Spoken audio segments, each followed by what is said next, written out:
Hi, I'm Kyle Floyd, CEO and founder of VOX Royalty Corp. We are a specialist buyer of third-party royalties all over the world, underpinned by a competitive advantage in the form of our third-party royalty database and highly technical team on the front lines of our business. Kyle, good to see you, man. Been far too long, but you've been busy. I can see that because I'm looking at a press release that you've had quite a good 2022, almost 3 times what you did in 21. What are you putting that down to? Well, Matt, I think it just starts with our ability to find royalties outside of processes over great assets that our technical team has really liked. And the foundations of our business were built to be able to generate these kind of results. I think we're doing a lot more with a lot less. When you look at return on invested capital, we put about 40 million into royalty purchases. And based on these numbers, rounding, we did 9.7 million in top line for 2022. Call it 10 million. That's about a 25% return on invested capital. That's leading the industry. So, very, very good results for us. Excited to keep delivering these types of results for our investors. So yeah, it was 2022 was a very good year for VOX. Okay. So you're industry leading in terms of the return there. How does this work? I'm trying to help people understand why, royalties are a good part of their investment portfolio. Okay. So 25%. It sounds good. It sounds okay. It's a nice-ish number. Do things improve though? Because right now you got to keep buying. You got to keep buying more royalties. You got to spend the money you make, plow it back in the ground, to use a mining term. Does it get better? Well, I guess I would challenge the premise of that question. Do we have to? That was just a current return. We've got, from a NAV weighted perspective, the average mine life right now would be somewhere between 15 and 20 years plus. So right now, I believe we're trading at far less than our intrinsic value. So do we have to keep making acquisitions, I guess would be the question, given how discounted we are versus the comps in the industry and our intrinsic value. The reality is, look, we're generating cash flow. We can redeploy that into very accretive opportunities. But I guess I would challenge the premise in that what I believe is one of the selling points of VOX and what I think is so compelling to investors is how far off of intrinsic value that we're trading at. And therefore, I think we're a very, very good candidate or someone that investors should be looking at, and that there's a tremendous amount of upside in VOX. So yes, we can keep growing, but where we're at now, not factoring in any capability to generate future accretive results, we're trading at a tremendous discount. But if I look at some of the kind of higher profile royalty companies, or in terms of the mid cap and lower, not the big boys, they seem to get a lot of value by doing deals. I thought that was the model. Look, I would also contest that that's what's transpired in the industry over the last 2 years. Certainly, I think there was a period from 2016, 2017 that you saw investors rewarding companies for doing deals. I think alongside the proliferation of royalty companies, investors have gotten a lot smarter as well in the sector. And now they're actually piercing through, is this an accretive deal? What were the merits of the transaction? So I don't think all deals are being rewarded, frankly. I think the quality deals will be rewarded. And sometimes not just with us, but with other companies as well, the market's wrong and it's not pricing in what it should be. So in any event, look, I don't think this space is trading based on deal flow anymore. I think it should be, and I think it's more coming in line with trading on fundamentals and are the deals that you're doing actually good for investors, current investors. Right. Okay. But you as a CEO and you as a management team have got to have a plan in place for how you move this company forward. Are you setting yourself up to be attractive for a takeout? Because there's been a few of those in the last 2 years, and whatever multiple someone gives you for that, or whatever percentage someone gives you on that, or do you try to kind of build up some kind of cash reserve, make yourself look attractive to shareholders, to potential investors? I mean, what's the picture you're trying to paint? Look, we run this company for shareholders. A couple of things that we've done that I think demonstrate how focused we are on our shareholders. One is a dividend since we last spoke. So we're paying a dividend now. It's one of the highest yields in the precious metals royalty sector. We're also listed on NASDAQ. These are things that we're doing to continue to improve our business, both internally and externally for our shareholders. So we're running this company to be around for a decade, maybe more. The reality is what we've always said is, we are shareholder driven. So if the right shareholder move is to sell the company, then that's something that would be seriously evaluated by the board and driven by what's in the best interest of shareholders, not management. And I think it's one of the issues with every industry and almost, most public companies is there's an entrenchment of management and there's the age old agency issue. I'm just being very blunt saying that's not an issue at Vox. If there's the right deal to be done and that's the right deal for shareholders, then we have no issue with that. Right. Okay. But that's not. But we're not running the company to be acquired. We are running it to be around for a decade, maybe more. We are making strategic long-term decisions that we believe are going to create immense value for shareholders over the short, medium, and long term, with long term really driving the strategy. Okay. Look, last 18 months for precious metal has been 70% plus of your portfolio.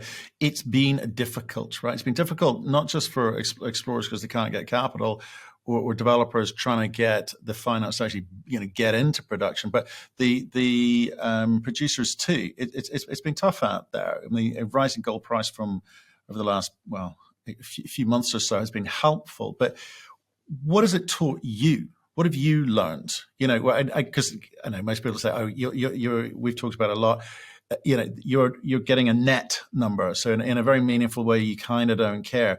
But there will be projects which don't do so well, and that could affect you. I mean, how do you look at your portfolio? What have you learned in terms of your future buying and acquisitions? Well, yeah, very specifically to Vox, Matthew, is the fact that I've been in the seat of running a royalty company for almost 10 years. So it's not just last year that's taught us some things. We have, and as a team, have more than 50 years combined experience in the royalty sector.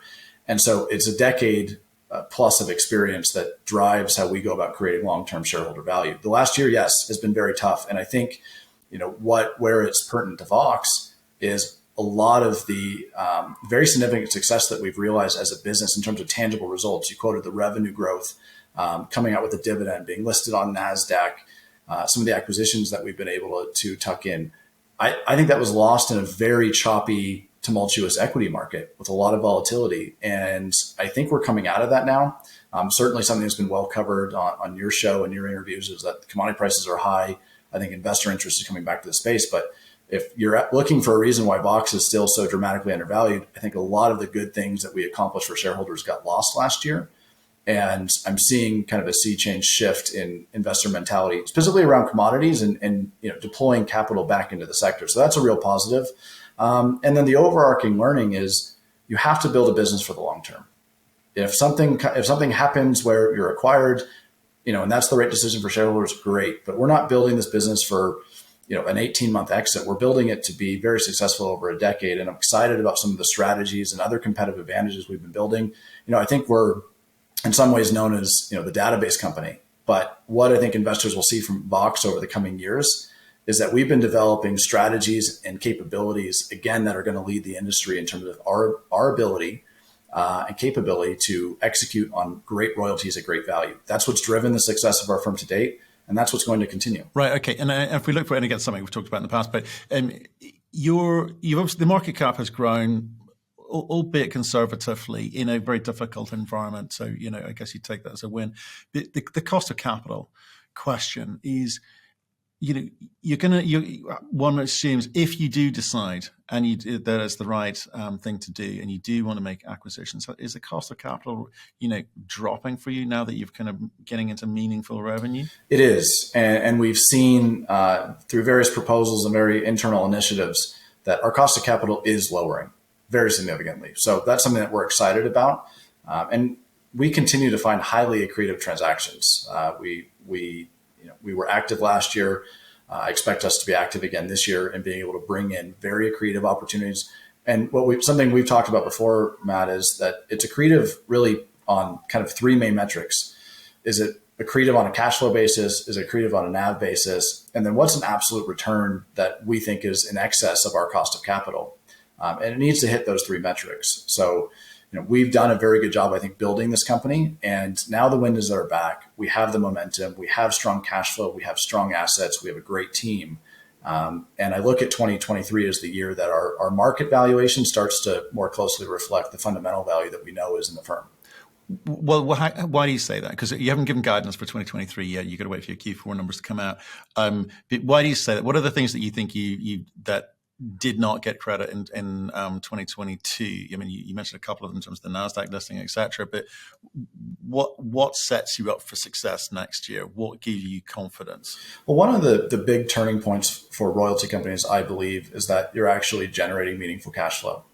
And then the margin expansion that happens around that. We're on that curve now, where I expect very meaningful margin expansion. We came out with the dividend. We've always said if we come out with the dividend, we believe that it's going to be sustainable and something that we believe is also capable of growing. You compound those with the NASDAQ listing and opening us up to a pool of investors that we haven't had full access to for the last 2.5 years that we've been a public company. And then overall market conditions. I think we're all subject to some degree if money is flowing out of commodities and commodity equities. There's no doubt that we're exposed to some of those outflows. And now we're starting to see inflows. So the compounding positive fundamentals of our business, along with a more positive market dynamic, and frankly, I think some acknowledgement of certain things that we can do better on the investor awareness front and IR front, I think are all going to help drive the share price north. Right. So two questions. I want one on jurisdiction and I want one on shareholder profile. Right. So you're just about to go on as road show, or you're already probably on the road. You're not quite sure where you're at. Is again lessons from last year in terms of the different marketing exercises. You know, have you found the type of investors that you want? Because again, we've seen sort of erratic behavior in your share price and lots of companies' share price. Companies, being the beneficiary of short-term interest, which is great for liquidity, but then goes away again. So are you starting to get a sense of who is attracted to your type of investment? Yeah, we are kind of the value play in the industry right now.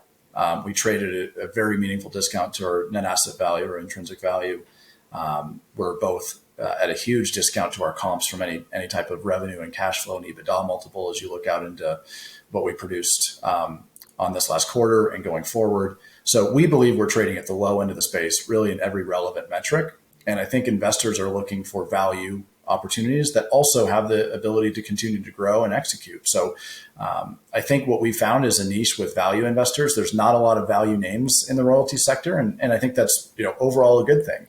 But I think we are the value play in the royalty sector. And we're finding an audience that understands that, can grasp that, and wants to be invested in that as well. Right. Okay. And then coming back to the second point, which is rent jurisdiction, we've seen all sorts of companies blow up all around the world because of permitting, whether that be sort of environmental licensing or permits. We've seen all sorts of social unrest in various countries. Are you adapting or changing the? I know you're database driven, but are you adapting, where you look and the types of companies that you look at as a result of, past few years? Yeah, Matt, something I touched on, I think it was with you probably over a year ago, was that the inflationary environment, all the challenges that created globally, especially countries in South America, you're seeing that it's, unexpected situations develop because the governments are so cash hungry and specifically US dollar hungry. That I think that has created a lot of complexities and a lot of challenges. The good news is VOX is strongest and where we have most of our exposure is in Western Australia, which has been an unbelievably great jurisdiction for mining companies to operate in and a great jurisdiction for us to hold royalties in. So most of our net asset value, most of our cash flow and revenue comes from Western Australia. So as a company, we're very, very well positioned to continue realizing growth and value in our key markets. And then outside of that, 80% is in either Australia, Canada, or the US. And those markets, those assets for us are dominated in Quebec, Ontario, and Nevada. So we have the good jurisdictions covered. We love our asset weighting and the jurisdictions that we get to operate in or have royalties over rather. And we think that's a real selling point of VOX. Carl, look, thanks for coming in. I know you're on the road, so it's always difficult making time for us. When will you be able to talk about guidance for 2023? Yeah, I would expect that we're giving guidance when we come out with our Q4 results that are fully audited. So we'll be giving the market a full update then and excited to do so.